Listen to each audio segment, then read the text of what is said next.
Broadcasting live from upstate New York, a technology talk show that puts you and your questions first. It's Tech Talk Live. Yeah, baby! It's Tech Talk Live, coming to you live from upstate New York. I'm Flipper. And I'm JJ. You just rocked, man. That concert got you all wound up, don't it? It's a great concert. It was, I suppose. We rocked at CMAC. Yeah? Yeah, it was what a great concert? Time. It was the Def Leppard / concert. Nice. What a great concert. Good. Rocking back to the 80s. So you just felt right at home. Yeah. Oh, yeah. Here, I think a little Def Leppard. That little Def Leppard? Yeah, there you go. Yeah, there you go. Yep. Little shout out. Yeah. Anyway. We're a computer talk show located up here in upstate New York. We talk about your computer, my computer, everybody's computer, whatever. We talk about internet and whatever, technology in general. And if you want to get a computer question or you need help with your computer, you want to get it online here with us today, you can give us a call at 315-220-0692. Or if you want to give us an email, you can give it to us at techtalkliveny@gmail.com. Make sure to check out our website at ttlny.com. Like us on Facebook. Definitely like us and share us. Yes. Check us out on YouTube. Up and running. Right, there you go. Broadcast. We broadcast live out of fingerlakes1.com, fingerlakes1.tv, out of our home studio here. This is our little home studio. Yes. What a comfortable place to do this at. It is. Just get back, relax. Yeah, just enjoy it. Not like the old days. You had to go to the studio, get everything warmed up, you know. Right. Make sure you had the key to get in. Yeah, well, yeah, that was always the problem, right? Right. I mean, how many times did we get locked out, you know? Right. I remember those days. Gotta love it. So we got a really great show for you this week. I know I got a lot of stuff that we can talk about. I don't know about you. What you got? Yeah. What I got. Yeah. What you got? Def Leppard concert. Right. Yes. We're going back to that, right? Oh, wouldn't that be fun? Good morning, Finger Lakes with Flipper and JJ. 5 a.m. Hey, good morning, Finger Lakes. That would be weird. Oh, yeah, for sure. I got the free app of the week, and we got Around the Tech. We got Around the Tech. I mean, we got a lot of different things. I was trying to find one of the things that you had covered one time was Fruit Ninja. Oh, Fruit Ninja. From HalfBrick. I keep wanting to say it's half-baked, but it's HalfBrick. Fruit Ninja and Jetpack Joyride, made by HalfBrick, has just come out with a new game called Colosatron Massive World Threat. Right. And basically it lets you wage war against mankind. So all those people you really can't stand, you do damage to your home city. Nice. So it's just kind of a fun game. You get to virtually destroy the world. It's kind of looks like it's going to be a good thing. From the unknown depths of space, a gargantuan robot snake Colosatron crash lands on Earth with no purpose other than to cause ultimate chaos. HalfBrick explains in a news release, with all the action being covered live by Rick Dalton and Katie Hazard of Metro 6 Action News, players must build and shape Colosatron to become an unstoppable force of destruction. Yeah. So it's kind of like the old Centipede thought process with a twist, and then they give you news media coverage. That's neat. It is kind of a neat thought process. So I saw that on, I think it was PC Mag was reviewing it, and I said, I gotta go check it out. So I went and downloaded the free version real quick, just the demo. And how was it? I thought it was fun. You know, kind of takes you back to the old Atari days, really. Yeah, Centipede. Yeah. Well, I really think. Well, think about it. I mean, the gaming industry has fractured. Okay, we'll say it's. What? It's fractured. Well, it is. It's very fractured. I mean, not good. Well, it was fractured to begin with. Let's start with the base fracturing, okay? The big three things, right? One was PC gaming. 2, you had your PlayStation or Sony camp. 3, Xbox camp, okay? 4. Nintendo never really pulled into it. Okay. They were just kind of like on the sidelines. They were kind of like, your crazy cousin Bog that kid on the playground playing off to the side. Right? Yeah, really not invited to play with others. No, they weren't really. They didn't really bring anything to the table after. They didn't bring the kickball, did they? No. Yeah. So no wonder I didn't get asked to play. Right. So I think really. So there's your big 3 fractions. Now here it is, year 2013, and phablets have taken over. And I think you've seen another fraction of the gaming. Now they're taking a good market share, and that's what I mean. They're taking a good market share in the sense that they're now their own little faction of type of gamers. And, you know, like a lot of the people that had invested in PlayStations and Xboxes and PC gaming now have kind of gone, well, I got a tablet now, or I got a phone, I can just play these games on here. They're not really great games, but they're fun. But they're not like, they're totally a different type of game, you know? Kind of takes you back to, like I said, the Atari days and stuff like that. And I think that's one of the things in the gaming industry which has been misunderstood or at least misrepresented, is that the gaming industry is going to die, you know? It's not going to die. It's not going to die because tablets are not going to take over, just like PCs are going to die. Tablets will take over eventually. I doubt that. Here we go again. Same argument. We had the same argument. But I really think what it is I think all these companies are finally realizing that they got to get back into their niche.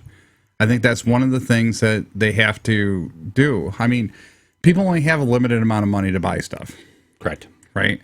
So if you have a tablet and you have a cell phone, you look at the gaming industry on the tablet and cell phone, yeah, you could spend $4 and go buy a decent game and play it for a while, then forget about it that you have it. Move on. It's not like PlayStation where you got to buy a $400 console and a $50 game. And a $60 game. Or $60 game. Yeah, it's $59.99 or whatever. And then you get 30 or 40 hours of play out of it, you know, instead of putting it up on the shelf so quickly, per se. And I think that's the major difference. And I think just that misrepresentation that, you know, a lot of gamers are going the other direction. I think it's just because of price and loyalty, really. I mean, it comes down to, I'm going to be loyal to the PlayStation brand because, I mean, I do enjoy it. Right. I always wanted to stay loyal to the PC brand, but the developers for PC stuff just totally went off the deep end of the pool and then can't swim. So really, back to shore and get back online. Yeah, right. But they're not. You know, they've literally cut most of their titles out of the PC realm and have gone with only certain types of games, and that's it. And that's all they're developing for. You'll probably see the PC gaming industry probably die off even more in a few more years, especially now with PlayStation, Sony, and the tablets all coming up with new ways of doing it. They're coming up online, and yep, yeah, same thing you used to be able to do on the laptop, or tabletop. Right, in a sense, yes. Yep. You know, and speaking of games and apps per se, one of the other news articles I have is the Chrome App Launcher, a dedicated spot beyond the browser where Google users can access their apps, is now available to those on the stable version of Chrome for Windows. So if you got Chrome for Windows, you can download this add-in, and you want to go play Angry Birds because you already bought the full version of Angry Birds for your Google phone or whatever. You can use this Google Chrome app to do app launchings. So you can actually run your apps in a memory space in your Chrome browser and get access to it. So saying you want to play that kind of like Colosatron. Kind of like a cloud almost. It's more like a virtual, what would they call it? A virtual console? Virtual terminal? Right, okay. You know, so, I mean, they've had them out now for a year or two. You know, some of these pirators, you know, or whatever you want to call them, have made virtual terminals for, you know, Android games, iOS games. You know, you could play iOS games on the PC or on Mac or whatever, but you had to have the emulator. Now Google finally decided, well, you know what, this is stupid that we're not getting in on this market because these PC people that still have a PC, you know, or Mac people that still have Macs might just want to play their apps that they bought for $2.99 from us. Yep. So I really appreciate that, you know, Google had thought about the end user in this and said, let's develop something decent and not leave it up to hackers and whoever to hack a virtual console or something, you know? Exactly. Hey, did you hear the Android backups could expose your Wi-Fi passwords to NSA? Yes. Yeah, did you hear that? I heard that. Google's backup, my data feature for Android, may be convenient and an easy way to back up files, but it may also put your network security at risk by exposing passwords of encrypted Wi-Fi networks. On his personal blog, Electronic Frontier Foundation staff technologist pointed out that the backup feature syncs all network passwords your Android device remember to Google's cloud storage. Because Android is so popular, it's likely that Google has a plain text Wi-Fi passwords for the majority of the passwords protected Wi-Fi networks.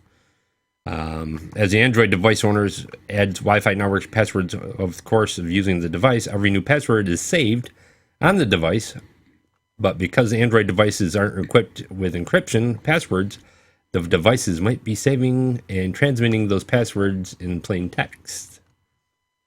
With your home Wi-Fi password, and a detector can sniff out Wi-Fi traffic outside your house without connecting to your network, and then decrypt it all, passively eavesdropping on your private network. That's pretty bad. Yeah. That's not good. That was something new I just That's crap. read earlier. Yeah, that's crap. Earlier this morning on the Mashable article. So heads up to all you Android users with your backups on your... Right. You should always, it's back to that old adage, which, I think I've come back to many times, and I think you've rebutted me a few times on it, and I think a lot of people rebutted me on it because they're like, well, what are you supposed to do? We not trust these people. When you put your hands or put your data, your sensitive data, in the hands of somebody else, like Google Backup, okay? So you're going to back up your phone to Google's, to an iDrive or whatever you're going to call it. It's the drive piece. And now all of a sudden, Google loses that password on you. Who's at fault here? Google? Right. Yeah, right. They are. They probably are. Or if NSA is snooping on you. Yep. It's just, it's basically about being aware. Right. But at the same time, it's like doing something with the cloud is also fine if you're just doing basic stuff. But I still find it weird to watch people put more and more and more and more online that maybe they don't really want online. They want to share it with their friends and family. Right. But the minute you put it online with your friends and family, it's accessible. I mean, It's exposed. Right. Yeah, pretty much. So you got to buyer beware on this. I mean, you got to take a little bit of responsibility for your own security. Right. Leading into another topic. Oh, yeah. In regards to it, New Jersey Supreme Court. Police need a warrant for your cell phone data. Yep. They were supposed to have that originally. Yeah, if you're in New Jersey, it's just become a lot tougher for cops to get their hands on your cell phone location information. Oh, the GPS data, yes. Yeah, in a landmark decision, it seems to follow rising tide towards more digital privacy protections. The New Jersey Supreme Court ruled that local law enforcement needs a warrant to get their hands on suspect cell phones location data. And this is the first time the state Supreme Court has recognized a Fourth Amendment protection to cell phone location data. For all you New Jersey users who may be listening to Tap Talk Live live from the Finger Lakes. Right. I'm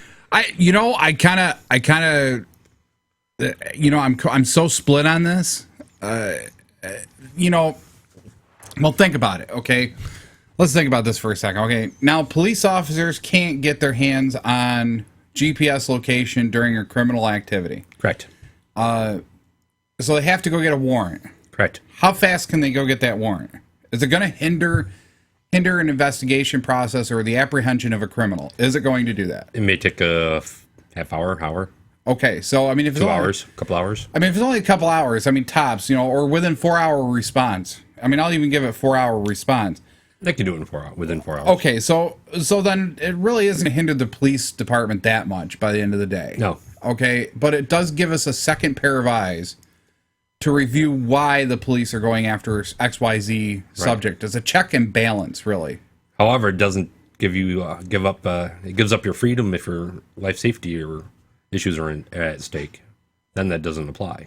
Okay, so like saying if I called 911 and said, "Oh my God, somebody's hurting me," right? Okay, immediately the GPS. Well, but I mean, missing, endangered. Well, but I don't think it's an omission of privacy. If you call 911, by the act of calling 911, right, you're immediately giving up that omission of privacy in order for 911 to read the data of where you are, your GPS location. Correct. We don't need to get a warrant Right. You shouldn't have to. Track information. I mean, it should just be a given, and people should understand that the minute you call 911, you have given up your right to privacy in the situation of getting help. So the digital privacy thought process. Right. Not necessarily like privacy. I mean, I know 911 usually typically tries to avoid saying names and stuff over the radio and, any medical information, because you guys are also bound by HIPAA, I believe, To a point, to an extent. Right. There's some information we can release because you're calling for help. Right. So in order to send the appropriate help. Yes. Right. Right. So, but I suppose that's just one of those things. It's kind of like using Facebook and then complaining that Facebook's terms is not what you agreed to. Right. Exactly. I mean, if the terms change, I can understand that. But if you get on Facebook, okay, here's a perfect example. I really hope our friend from Future Tech is listening, because I really think this is a hot topic for him to use too. With his generation of watchers, is the fact that we view privacy and we view terms of service, but then we don't agree with them once we're there. Right. And it's a great example of seeing. We want our cake, but we want to be able to eat it too. I think you could probably sum it up like that. Yeah.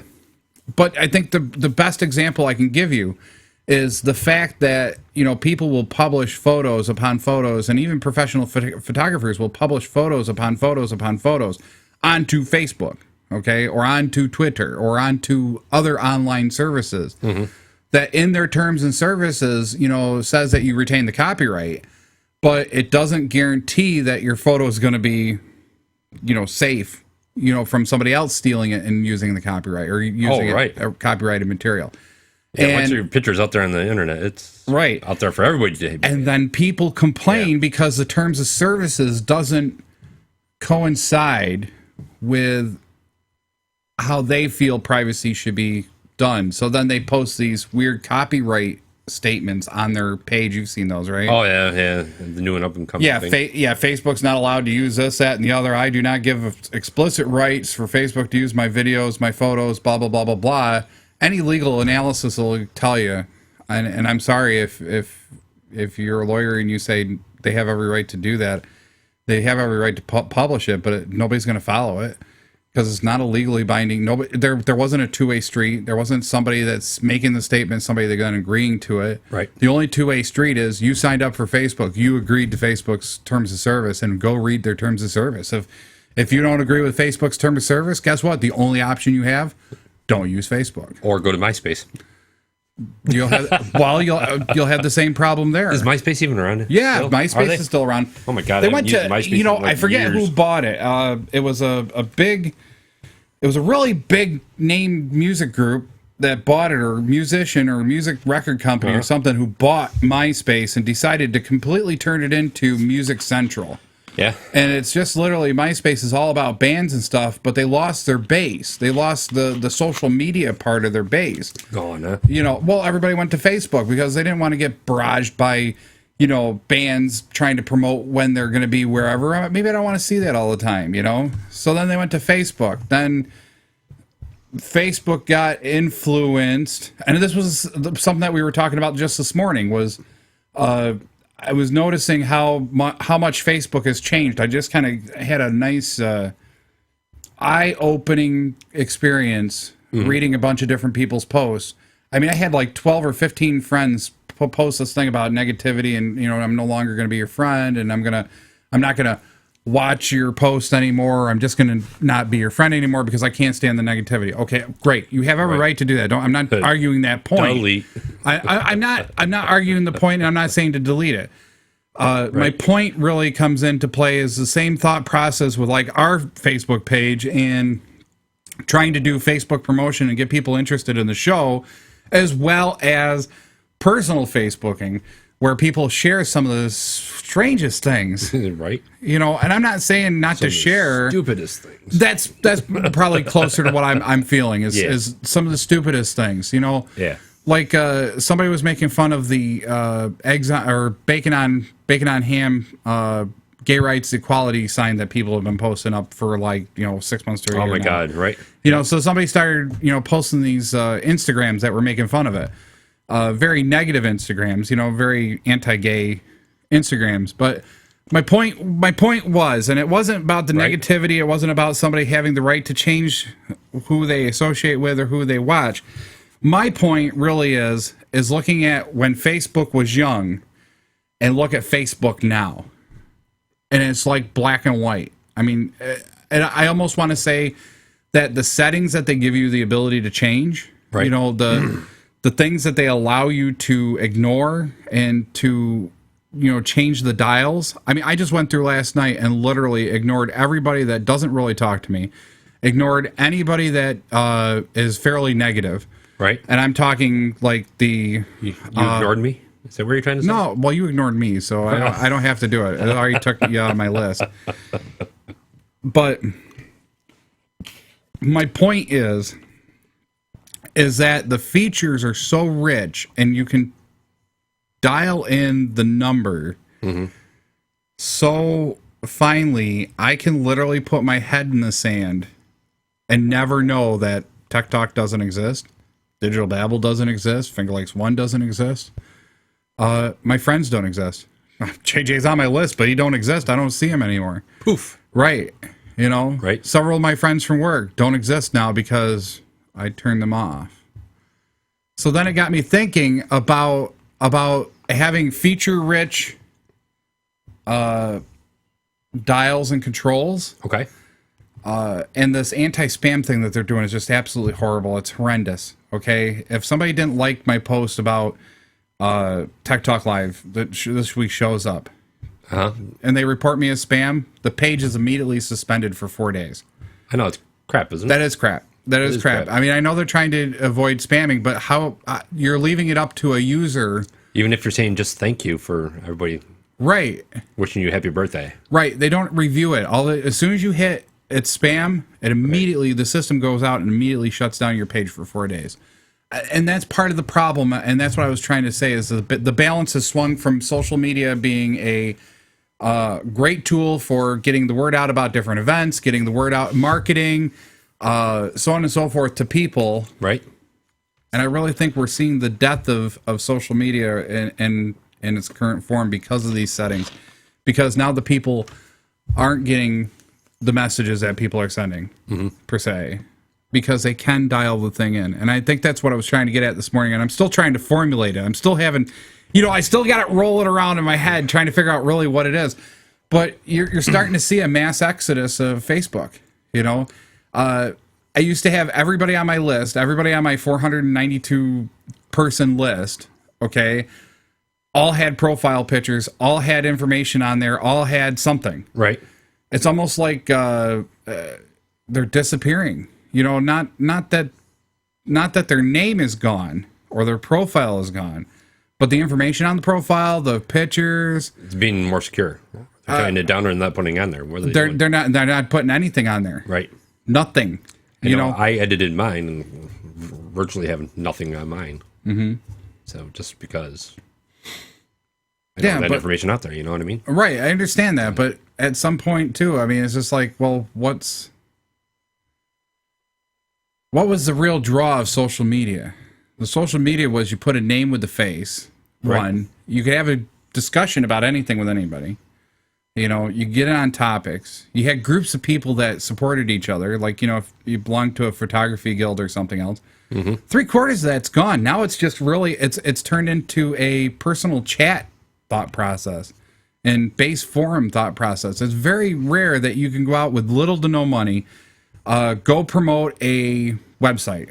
Right. Okay. Let's say the city of Geneva needs a workforce page to post all their job openings and training events and so on and so forth. So the city of Geneva puts that Facebook page out there. LinkedIn. How many? Well, LinkedIn would probably be a better choice than Facebook, but I'm just saying. Okay, so it's an avenue, though. It is an avenue, but if it only gets 10 likes out of 3,000 people in Geneva, 4,000, 6,000. It's got to be more than that. I have no idea what the population of Geneva is, but I know it's up there, thousands. Probably. Yeah. If 10 people like it in Geneva, you're not servicing out of 30,000 or whatever. Whatever. You're just not servicing the people by having that page and spending the time to maintain it. Delete. Right, and I think that's what I'm trying to get at is like things like that, things like this talk show. How are we marketing it on Facebook? Well, we're kind of doing the free stuff. We're going to have to start paying for it, in order to get any further than what we are. Right.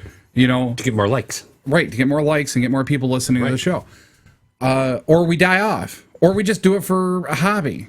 There's so many different... It seems to be a hobby now, I think. Yeah, I think it's been a hobby, but... It'd be nice if it was more. It would be, absolutely.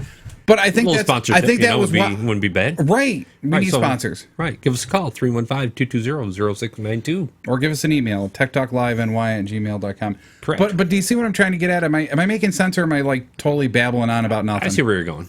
I'm still formulating the idea to get it clear, so it's not like mud. Formulating the concept. Right. Right. I don't know. I just find it frustrating to look at social media when it first came out and the buzz to what it is now. I just want to see what the next up and coming is. Wish I knew. Well, yeah, so we get it on the stock. Right? I don't know. You'd think Pinterest is fairly common now. Yep. And that's really just sharing other people's posts, blog posts and stuff, and pictures and stuff. Sharing ideas. Yeah, but it's more like a pin board. It's like, you got... There are some creative stuff on Pinterest. Oh, yeah, absolutely. Oh, my God. I'm like, hey, look at that. I'm not saying that there's not creative stuff, because, there's a lot of people that, really... I saw a recipe the other day for making your own glue, Nice. And it's just as strong as super glue, but it takes a little bit longer to dry because there's water in it. So it has to evaporate, So I'm like, wow, that's pretty neat. You can make your own super glue right at home. Work, right. Mix up a little batch, in a little container, stick some on, and let it go. Yeah. I think everybody's preparing for the zombie apocalypse, really. Zombie apocalypse. Well, they are. Dude, rerun of Sharknado was on this week. Oh, God, I didn't think it was real. I really didn't think it was real when you were talking about it last week. I don't know about you, but Sharknado. It had me for a little while, then it lost me. Oh, okay, you're over it? Yeah. Change the channel. But, I was like, hey, it's Matt Conn. I saw it. Well, you remember Dave, who did the Star Wars episode, right? Yes. Yeah. Okay, he's a big fan, I think, because he keeps posting all these posters of Sharknado. I feel like he came back and said, "Oh my God, it's actually for real." Right? They have this movie where there's tornadoes where they drop sharks in the middle of populaces and people die. Oh yeah, man, eat right up, man. Chunk, chunk, chunk, chunk. Done. And then where did the sharks go? I don't know. I didn't get that far. I went. Oh. I don't know. I think that's funny. In the beginning, they just went back Dave, into the if you're water. watching the show live, which you're probably not, but if you were watching the show live, I wish you'd call in and tell me about Sharknado. Yes. I'm so curious. Fulton in the technology. It sounds like a B-rated movie by the end of the day. It is a B-rated movie, and they're like... How many likes did it have? Or conversation 500,000. Yeah, I know. Before it even got, it's like, are we really thinking this low of level of entertainment? It's on the Sci-Fi Channel, man. Is it? Yeah, that's right. Oh, I thought it was Fox or ABC that was doing it. No, Sci-Fi. Okay, so that's acceptable then. Sci-Fi has some weird stuff. Yes, they do. I don't know. That's just weird. Sharknado. It was weird. Dun dun dun. Sharknado. Dun, dun. Right? I just. Dun, dun, dun. They came from the ocean. Yes. Upon the wings of wind. Call us, please. Help Save us, right? Yes. Yeah, we're getting off topic. Oh, that is so funny. Sharknado. What else you got in your I got tons of stuff. Cache of I got news tons articles. of stuff. If you want to take a break, it's almost 11:30. Yeah, you can take a break if you like. You want to take a break? Sure, we can take a break. All right, we'll take a quick break. Anyway, you've been listening to Tech Talk Live. I'm Flipper. And I'm JJ. And we're a computer talk show out of upstate New York. If you want to give us a call, you can give us a call here at 315-220-0692. We'll be right back after these messages. See you in a bit.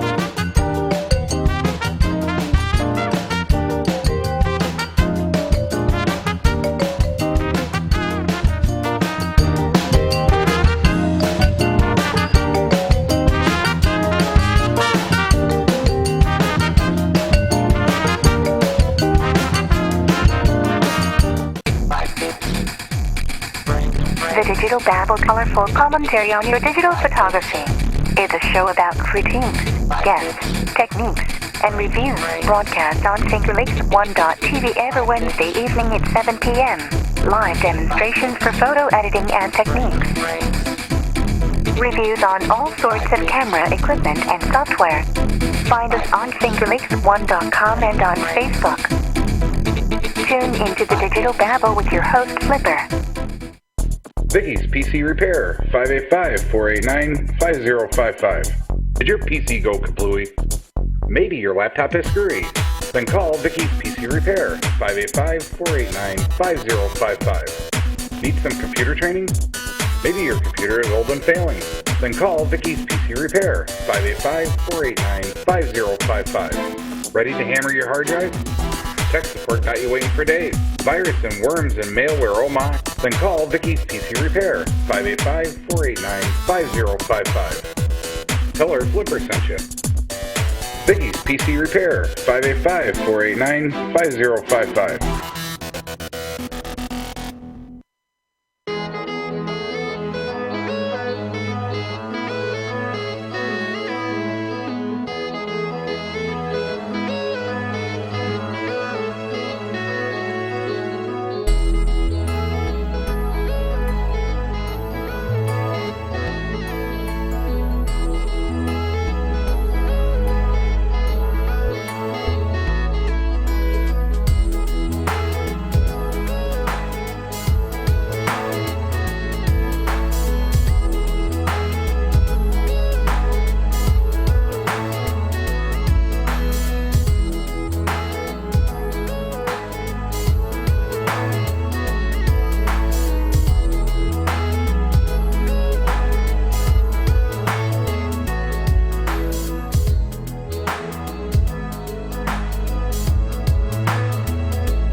Whiteboard Studios. You have something important to communicate, new products and ideas that could change the world. But how effective is a website if people don't get it within seconds? Bring your ideas to life with videos like the one you're watching. Just tell us what you want to communicate, and we'll come up with a video that will captivate your audience. And we do it a lot faster. It doesn't take months. And we do it a lot cheaper too. Try Board Studios today and see for yourself.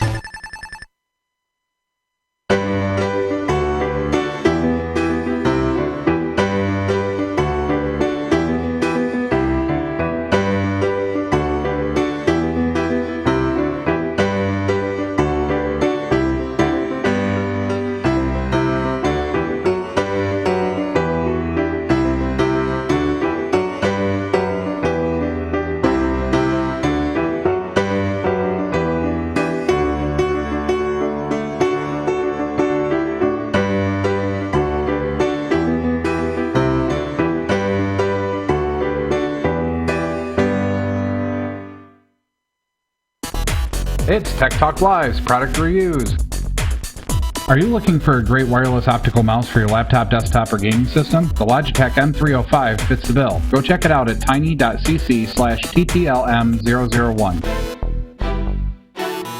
The Acer Aspire V3771 is a great laptop. It comes with an Intel i3 processor, 6GB of RAM, 750GB hard drive, 17-inch screen, and Windows 8. Comes in at a great price point. Go check it out at tiny.cc/TTLA001. This has been a Tech Talk Live product review.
It's fun to get going on different topics and then lose track of time. It is.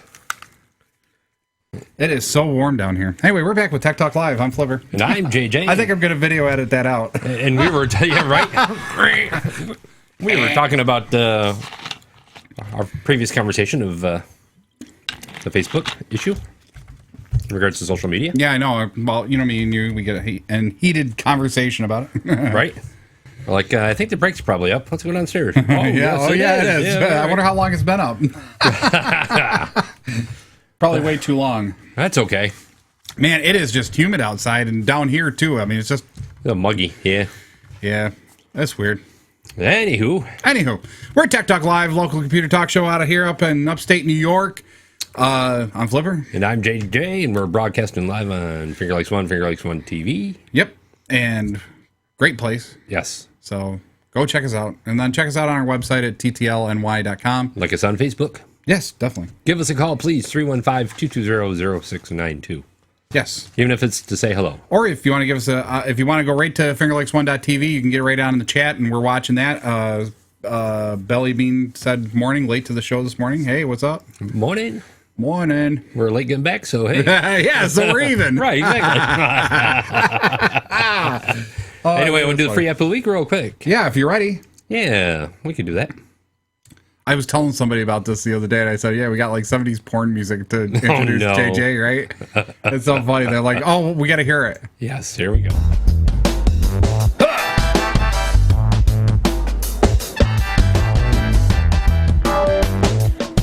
Now it's time for JJ's free app of the week. Yeah, baby. Free app of the week brought to you today by the Apple Store. And we're touching back on base to our younger users, our babysitting games. Babysitting games. As we would call them. It's Sego Mini Forest Flyer. It's ages 4 and up. This is a fun adventure, is filled with the delightful animations guaranteed to make your little one giggle with joy. The fun begins at Robin's Birdhouse.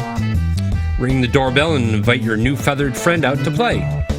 Discover the magical forest together as you soar through the sky, splash in the pond, and to do a little dance and make new friends. This is open-ended play experience is loaded with exciting surprises. It features Tap Robin, the fly through the forest, guide Robin through yellow markers to uncover fun animations, see Robin dance, sing, and play. More than 20 fun animations to discover, make up stories, and accompany the actions. Recommended for toddlers as well. And there is no in-app purchases or third-party advertising on this game.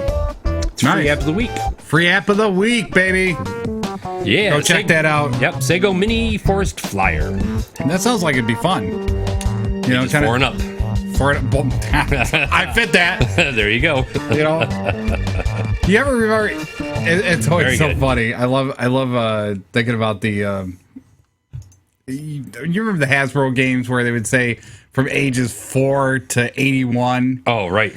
You know, I always wondered why they put 81 up there, and then I think I finally realized that you do revert back to a child state after a certain amount of years. I'm starting for the big kid at heart. I'm starting to feel it now. I'm really thinking I just want to revert back to my childhood state and just have fun from on, you know. But this is kind of weird. Responsibility. Yeah, what the heck, you know.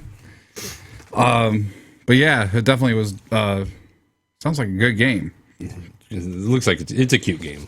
Yeah, I was gonna find there was another. Speaking of games in the news. Yes. Games in the news. Everybody loves games in the Of course, news. Maximum PC publishes, www.maximumpc.com. Right. The Stream Summer Sale, Day 9. This is Day 9 of the Summer Sale, but I just happened to see that they have a bunch of offerings for the Steam channel, I guess you could say. And the deals keep pouring out. You know, Steam deals for today include Crime Game Monaco for $7.49 or $7.44, normally $15.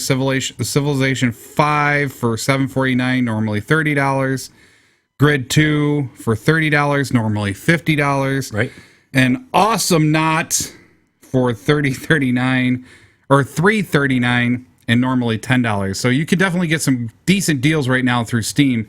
They got a lot of neat stuff there Steam's an online service provider that provides access to PC games. So if you're a big PC gamer like myself, these types of sales really, kind of make it fun to, go, oh, maybe I should go buy something. Right. There are flash deals currently available for like Portal 2 for $5, normally $20. Fable 3, which was a kind of an RPG game, for $5, normally $20. A few other ones. Star Trek for $7.49, normally $30. Bully. I don't know if you remember Bully. Rockstar Games came out with Bully, and A long time ago, wasn't it? it was a while ago. 4 years, 5 years ago. Yeah. It kind of, Rockstar's always been a darker game company. Grand Theft Auto, Bully. Bully wasn't well received because at the time we were going through all those bullying issues in school and stuff, and people couldn't accept that, video games were virtual, and, the reality is that this is happening in real life, Right. I really think that it's a great storyline. Do I support bullying? No, but I do like the storyline. And I've played it, but that's $3.74, normally $15. But parents beware, there is a lot of bullying type issues in there, like beating the snot out of somebody, or to get something that you need for a quest on another item. So it's always something to be aware of. Age appropriate. Yes, age appropriate, and also mentality appropriate, because a lot of if your child cannot distinguish between virtual and make-believe and reality, What's right and wrong. don't be giving them games like this. Right. It's just going to make your situation worse. I personally like going for the iOS. I like going to my app. It's called Apps Gone Free. Right? It's a free download. I think you're so funny with that. JJ's free app of the week, baby. And, it gives today's apps gone free every day. There's anywhere from 5, 10, 15 free apps that go free. Some of them are, known games are $19.99 or $4.99 or $5.99. And I make sure I try to download those because they go back out to your cloud, and then you can download them again at a later date. Cool. But apps gone free. Apps gone free. Check it out.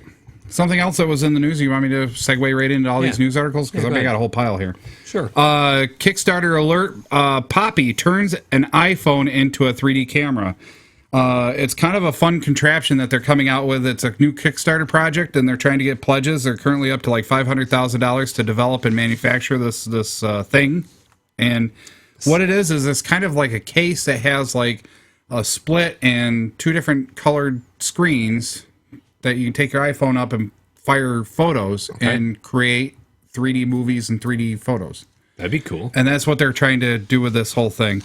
And it's a Kickstarter project, so go check out Kickstarter.com and look for the Poppy. It turns an iPhone into a 3D camera. Interesting project. If you got funds to donate or pledge to them, right?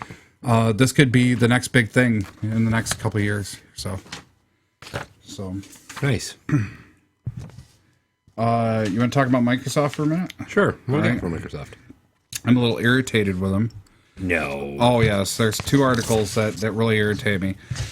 Microsoft failed Surface RT strategy leads to $900 million charge on unsold inventory. So they're $900 million of inventory that's unsold right now. The Microsoft RT did not fly as well as Microsoft wanted it to. Okay. Acer and a couple other manufacturers warned Microsoft, don't get into the hardware business. You will lose your shirt. What did they do? They lost their shirt.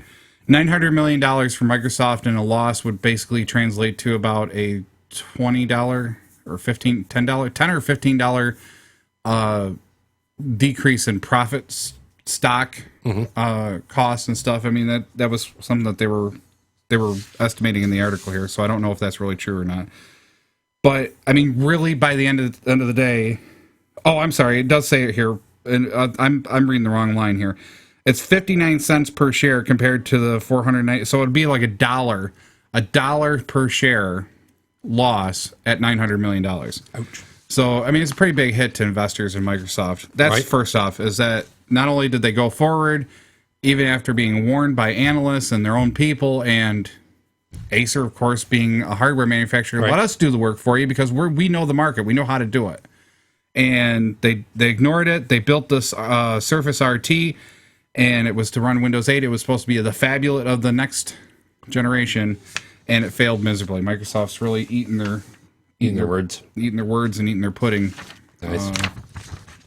And then, what does Microsoft do to compensate? Uh-oh. Microsoft Surface team reportedly turns attention to smartwatch design. Smartwatch, yes. Yes. Distractor.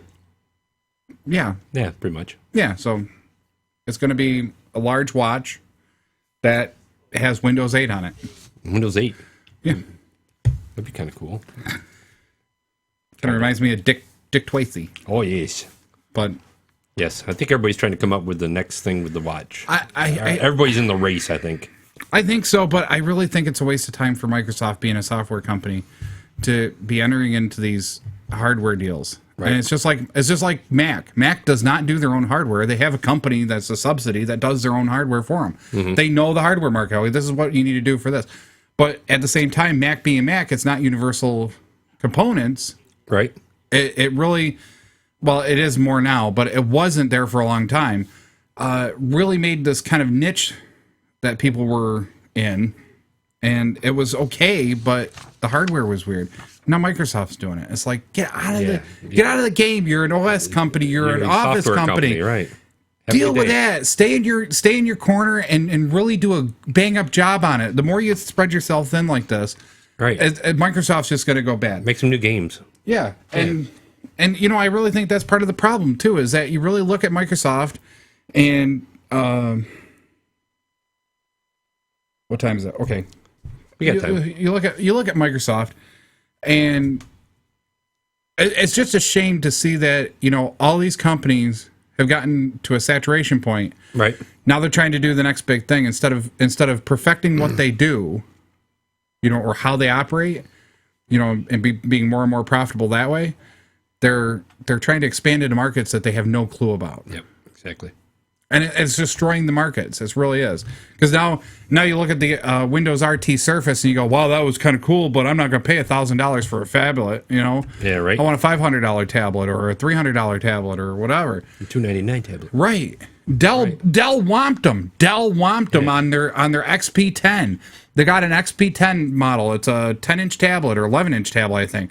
And it runs Windows 8. And it's better than the Windows Surface. Nice. It makes no sense. Why would you get in there? I don't know. Anyway. But everybody keeps doing it, so I don't know why I'm getting so mad. Me neither. Buyer beware. Article I read in Mashable this morning. Deadly fake iPhone charger accidents are plaguing our users, our iPhone users anyway.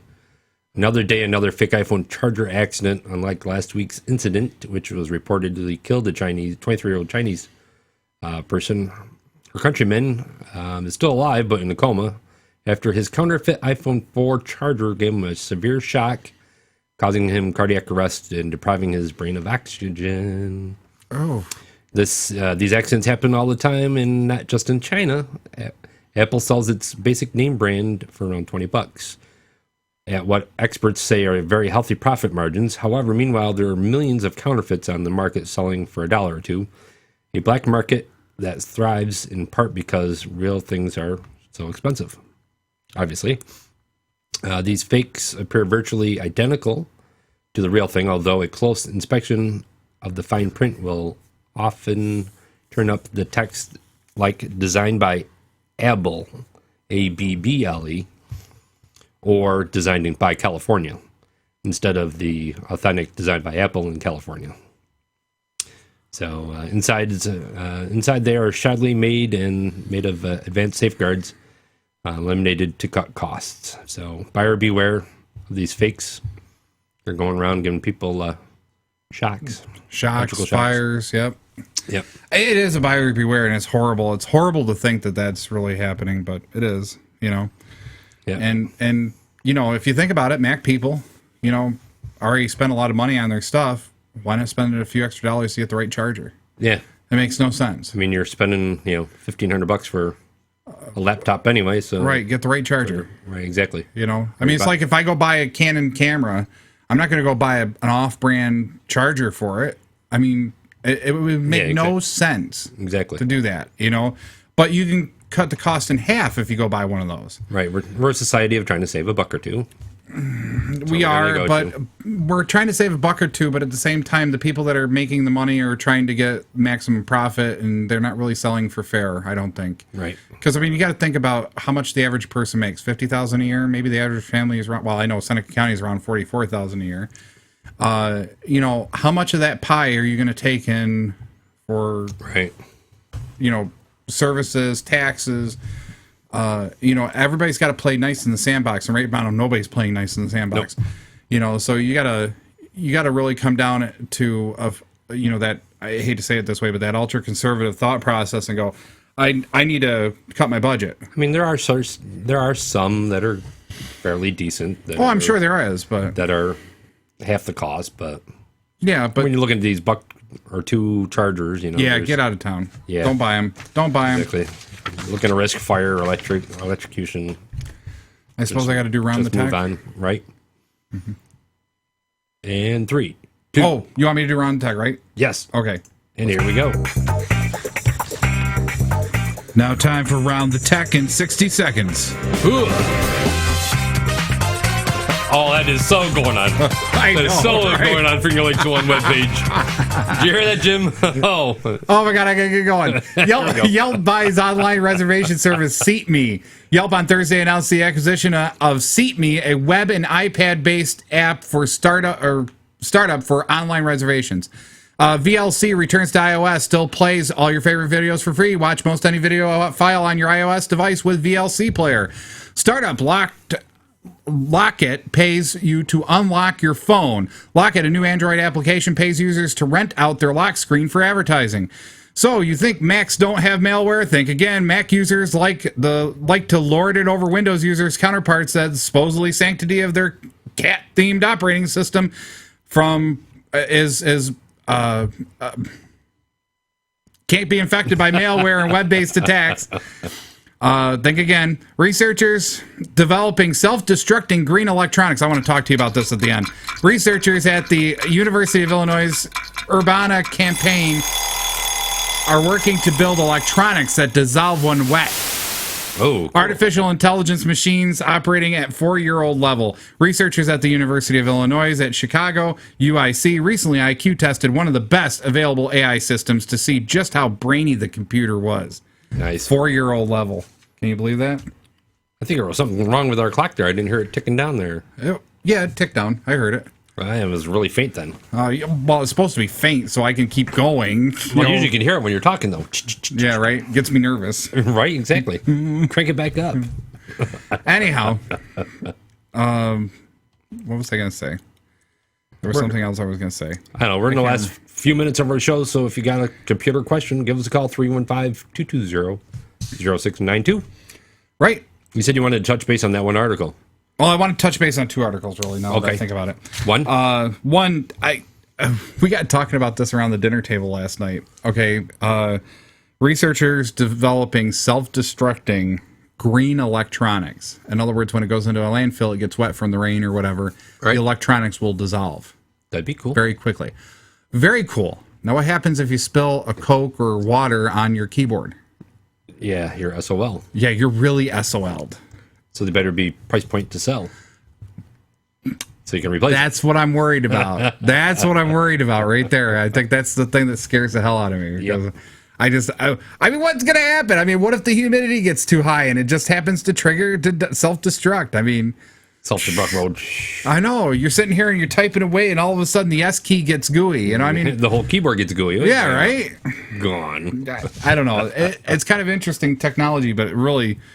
Biodegradable keyboards. I still don't know why they don't just make it very aware that electronics have to go in a special bin, have them sift through the garbage, or whatever you got to do. Get the electronics into a different thing, because you can chop up most of that and then separate out the metal, recycle 3/4 of it. Oh, yeah. I mean, the plastics. The gold. Yeah. Get the gold. Everybody's probably heard of Edward Snowden. I always thought it was snowed in, but I guess not.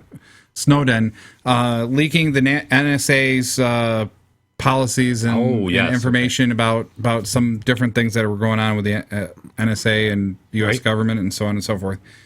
Recently, they made a statement. The NSA has instituted a 2-person rule for systems administrators who have the highest privileges, such as Snowden did.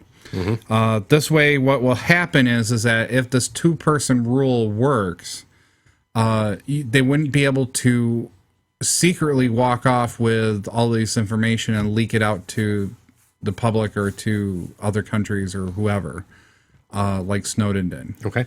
And I think it's an interesting thought process. We used to be MLA security. Basically, you had to have a purpose for getting information. Once you had that purpose and clearance, then you could get the information, but then you had to destroy the information once you were done with it.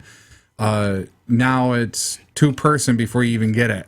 Nice. It's interesting. It's interesting to see what the NSA responds with these things. Now the question comes down to, okay, how professional is the NSA by the end of the day? I mean, it's scary to think about how Big Brother-ish they are. Right.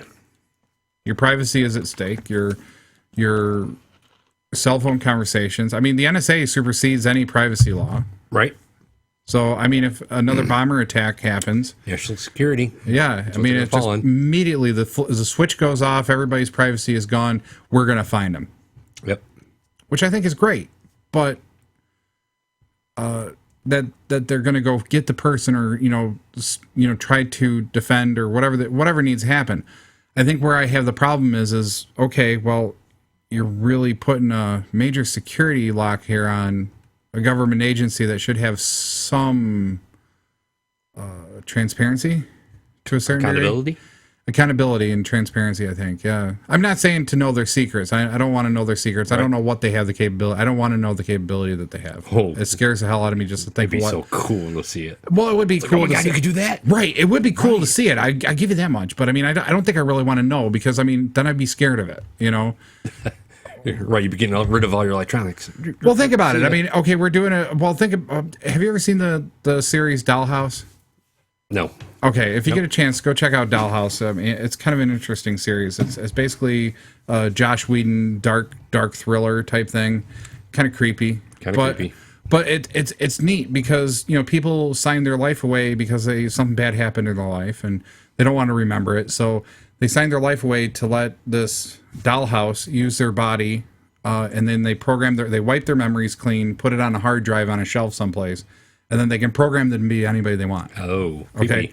So for any active engagement, so like creepy. So one time they could be a prostitute, the next time they could be a dominatrix, the next time they could be a senator, the next time they could be a ninja, the next time they could be terrorist negotiator. I mean, it's really a creepy kind of thought process, just to think, oh my God, if that's really all we are, just ones and zeros, just biologically, and we could be programmed like that. That's scary. But that would be what would scare me is if I saw something at the NSA that had something Sounds like that. A movie that I've seen before. Really? As well. Oh, Total Recall? That's the one. Yeah, okay. Yeah. Same concept, but I think How weird would that be? It would be weird, wouldn't it? I mean, or the ability to, the NSA, the ability to track people without ever having a GPS locator on them. Right. You got one on you all the time if you got a smartphone. Or I understand that, but what if you don't have your cell phone? What if you can't ever get off the grid? Ever. Okay? You're sleeping, they know you're sleeping. Okay? Right. That's what scares me. I don't think I want to know what they have in the works or what they have. Or what they That's why I think the level of transparency has to be fairly shallow. I mean, we should know like their policies, their procedures, what they're willing to do, what they're not willing to do, but I don't want to know the technology that they have. I'm sure somebody knows. They got to know. I don't know. I really think I hate to sound like a conspiracy theorist, but somebody knows. I bet you they got some way above our power. Oh, I'm sure, but I bet you they got some really way above our pay grade. How's that? Yeah, way above our pay grade, right? Our pay grade is free right now. Yeah, exactly. So if you want to give us a sponsorship, give us a call 315-220-0692. Yeah, help get us our pay grade. Right. I don't know. What do you think? I mean, would you really want to know? I mean, it'd be neat. It would be neat to see, but I would want to know. It's like being that fly on the wall. Okay. Yeah. Okay. If I didn't have a I'm there. okay, if I didn't have a stake in it, it was, literally, I don't have a stake in it. Kind of like the George Carlin thought process, welcome to the freak show. You have a front row seat if you're in America. Right. And he literally separates himself from society and just watches. And I think that's why he was a fairly decent comedian. And you really have to take a step back and look at his way of looking at the world was, really odd in the sense that he was an observer, but not a stakeholder. Now, if I could have that freedom to be not a stakeholder, like it's not going to affect me if I know, I would love to know. I'd love to know what technologies. I would love to go see every single mad scientist out there that's experimenting with cows, rats, whatever. I think it'd be fun. It would be fun to see what's going on. Hey, look, we could turn this cow into a puppy dog. Yeah, poof. Instead of it going moo and lactating, and Look, we can shrink it down to this, Oh, could you imagine, if nanotechnology was where you shrunk people down in little spaceships to go fix things in your body? Yeah, exactly. That'd be cool. That would be neat. But it would also open up such a weird thought process, too. Right. Think about it. I mean, you could take the entire human population, if you shrunk them down to, say, the size of an ant. You could fit the entire human population in a in a golf ball.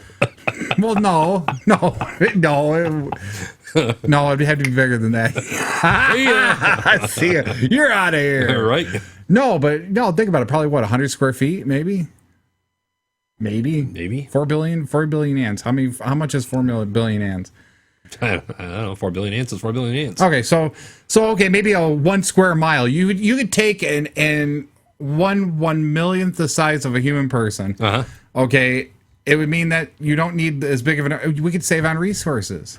Holy cow. 1 drop of gasoline would last an entire society of that size, 100 years? Forever. Right. That'd be awesome. It would be. So, anyway, what do you think? Start working on that. Shrink ray. There you go. Shrink ray, yes. What do I think? I don't think anything, evidently. I'm just out of it. You're out of it. Anyway, you've been listening and watching Tech Talk Live with your hosts. I'm Flipper. And I'm JJ. And we're on every Saturday morning here on FingerLakes1.com, FingerLakes1.tv. Go check us out on our website, TTLNY.com. Like us on Facebook. We're out of here. See ya! See ya. You've been listening to your technology talk show. Tune in next time to Tech Talk Live.